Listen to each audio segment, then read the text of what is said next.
crime scene photos show the grim day police found a body on a rural roadside in Marion County, Florida, not far from Ocala.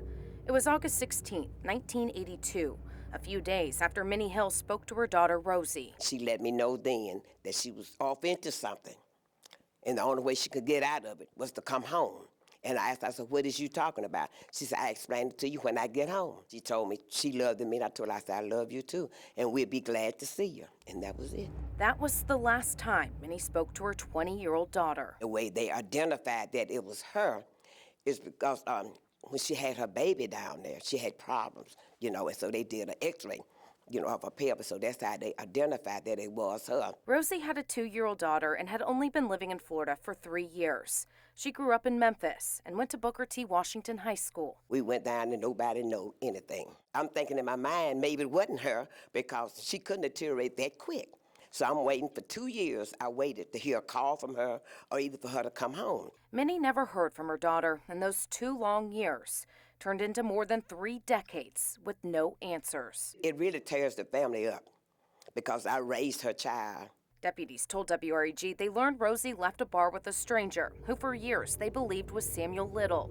They tried questioning him, but Little denied any involvement. We met with a bunch of people from around the state, a bunch of law enforcement agencies from around the state of Florida who had the idea that this Samuel Little was their suspect in these cases. The 78-year-old is now in Texas after he was indicted for killing a woman there.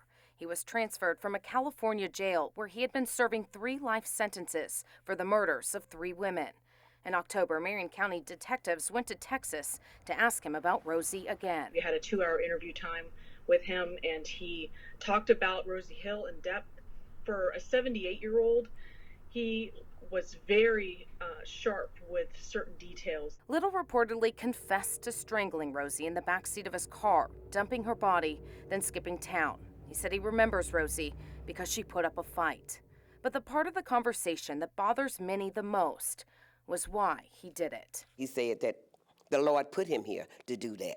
The Lord told him to kill them people. What Lord is he talking to? I don't know. A demon. That's the only thing I can say. Authorities say Little has confessed to killing 90 women across the country between 1970 and 2005. So far, they've only verified 30 cases he might be connected to. They say many of his victims were troubled, some prostitutes or drug addicts.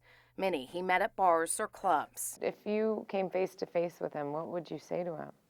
I would just tell him that I forgive him, and the rest is between him and the good Lord. The Memphis Police Department is also looking into Little. Sources tell us that he admitted to strangling a woman in Memphis and then dumping her body into the Mississippi River on the Arkansas side. Right now, they haven't been able to identify a victim. May the Lord have mercy on his soul. Minnie says losing a daughter never gets easier, but these answers help close a dark chapter. Now I just feel relieved. It's taken 36 years to find out. Jessica Gertler, WREG, News Channel 3.